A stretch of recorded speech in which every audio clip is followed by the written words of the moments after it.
Brofist to you all, for it is probably the final 24 hours of this Race to World First. It looks like it's probably going to go down at some point from now until I talk to you probably tomorrow. If it's still up, I'll be surprised. I'll be surprised, because the last phase, yeah, it's got some work to do, but it doesn't look that much. We'll see. So, obviously, the big controversy today is that both guilds turned off their streams. I can go over the mood in the Echo camp. It's wonderful. It's happy. The guys are blasting. But they're currently doing stuff right now that's not being streamed.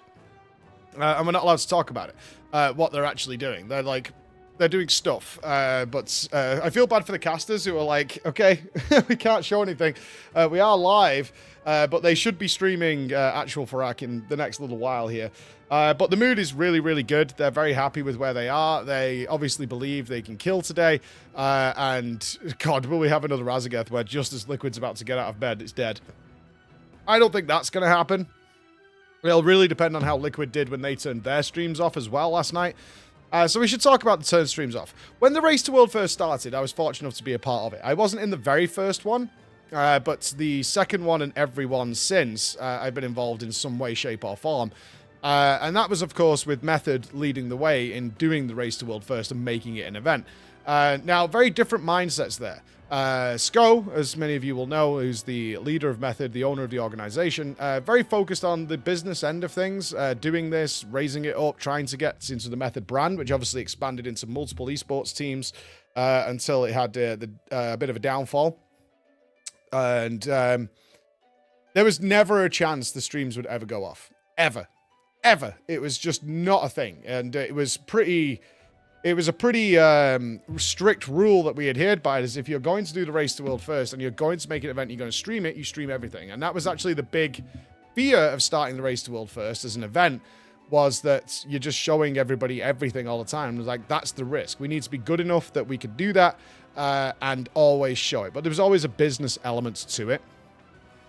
So it's like we keep the stream up, and then eventually that morphed after a few tiers into 24-hour Race to World First coverage. So it would be the only place you would want to be to watch the Race to World First, and we started incorporating a lot of guilds. I was very excited at the time because that meant that more guilds could get some limelight and maybe get some financial backing, which is required these days to be a really super competitive Race to World First guild. You do need that financial backing, and we were opening the doors to a lot of guilds getting there before it kind of got even more advanced, as the degeneracy grows and grows, and now we have lots of outside analysts and WeCora teams and, you know, full production crews. All that kind of stuff is where each team is at right now. That's changed. Obviously, a lot of the players broke away from Method during their Method Josh incident. Weren't happy with, obviously, very, very distressed that, like, this had been kept from them, etc., etc. Not going into detail here on that. It was a horrible time for all of us. And similar with Limit eventually becoming Liquid, rising up into the arena as well and going their way. But this is run by the players. Now, Skull was a player, but also a CEO. These guys are players and CEOs, but they're players first and foremost, right? They want to win. They want to win above all else. That's what matters. Like, everything else is being taken care of in a different way. You know, Team Liquid takes care of their production organization. Over here, it's like us and the production team who take care of the show. The players just want to play, right? That's why the emphasis is always on the show here at Echo. And the players just do whatever. And oftentimes, even getting them to do a 2-minute sit down is hard work. Because, like, we just want to play and focus. They're players primarily. And in that regard, turning streams off makes total sense to them. Now, I'm on the fence about this. I've talked about this a lot over the last few days during my actual live streams. Is that personally, I think if you're in the Race to World First, you are sort of making a handshake agreement, is that we'll put on this massive show, we'll entertain you, we'll turn it into a big event, and we'll show it. And then on the player side, it makes absolute sense, total sense, and there's no disregarding this, that if you're about to give a ton of really useful information to a team that's about to start their full raiding day with everybody fresh and awake, and you're about to go to bed, is to not show them any of that information, because you're going to be, as the ones giving them that information, not be able to utilize it properly until like 8 hours later. And that's a stupid thing to do.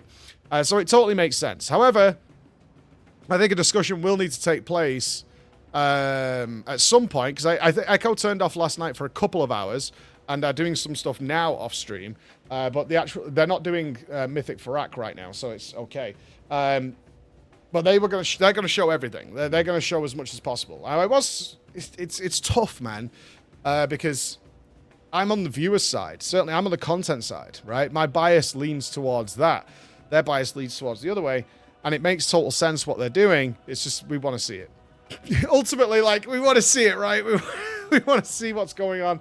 We want to follow along. We want to have fun, but the players are far more comfortable, so I've got to respect that decision, as does the rest of us.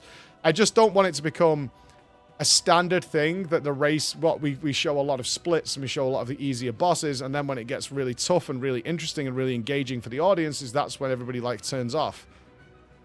That's always going to be the old premature ejaculation there, right? That's going to be like the, oh, okay, now it's getting really good. The guilds are really close. It's anybody's game right now. Like, Echo could take it at some point today. Liquid could take it as soon as they wake up.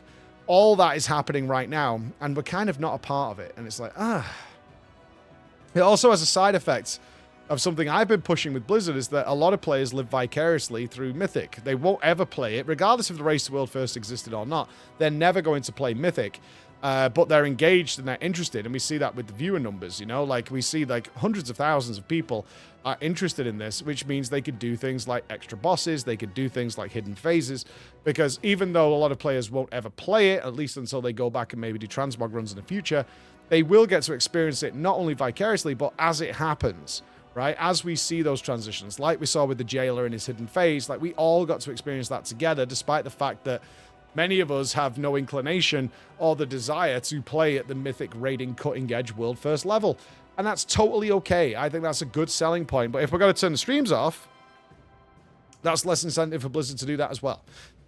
So we'll see how it goes. Although, again, I understand it. I respect the decision. I don't think there's anybody here who doesn't understand. Is like, why would I give the close competition all the information they need to beat us while we go to bed? That's nonsensical. It's absolutely nonsensical. So it totally makes sense. It's just, of course, my alternative to that is I want it. I want it, and I want to see it. So what's happening now, then? Well, as I said, there's a lot of trickery and strategy going on now, with both teams coming up. Thankfully, we've got no yoinking of anything, because both teams are coming up with a plan.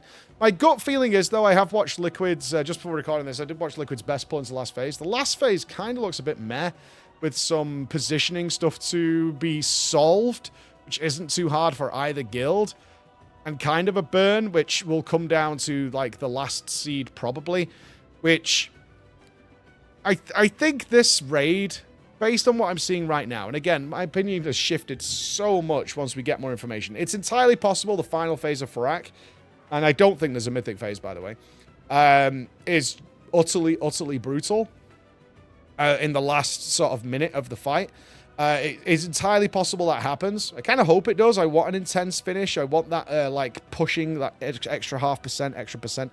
The progress has gone exactly as I predicted a few days ago, which was that we would see little walls, they'd overcome them, massive health drop on the boss, little wall, overcome, massive health drop on the boss.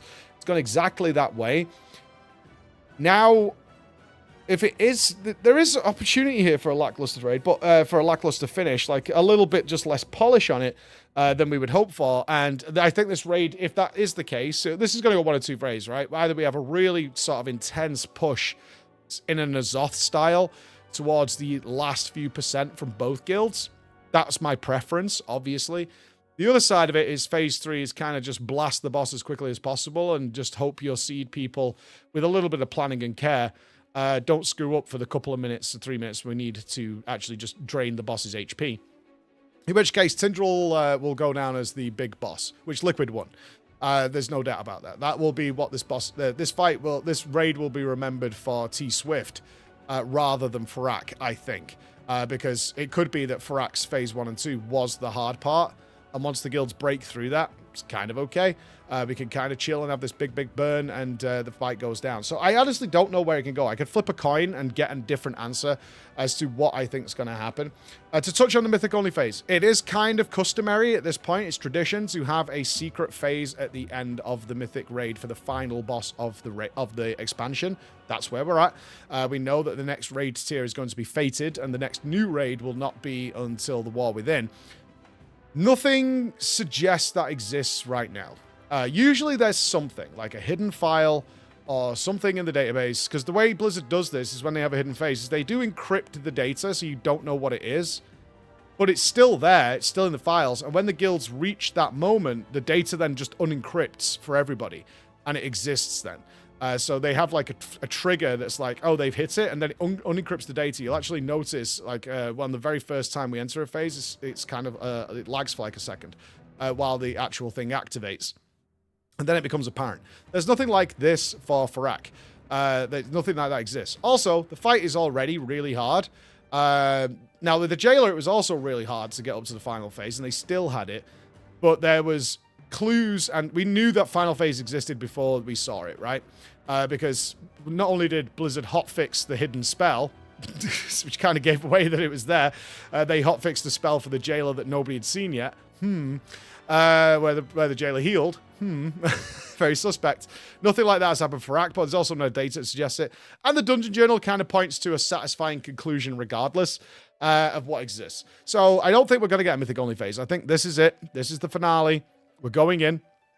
And it's up to the guilds now to outplay one another and get it done. Liquid having a slight advantage just due to a bit of time. Echo did catch up and pulled ahead briefly until Liquid got up again and then pulled ahead again. That leapfrogging process, which is pretty standard. So it's really, the pressure is on Echo right now to defeat Fyrakk as quickly as possible. They have to be under no illusions that when Liquid gets up, Fyrakk dies. Not like immediately, probably, but like within their raid session, Fyrakk will die.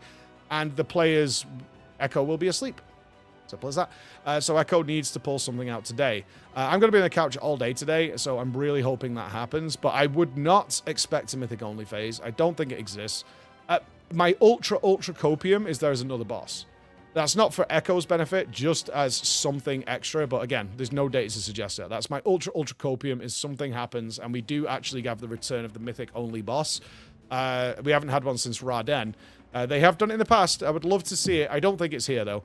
I think what we've got is what we've got, and it's now up to execution, which both guilds have been very good at. I would give, right now, the advantage to Liquid, but Echo have done the impossible many, many times, and I'm not saying it's impossible.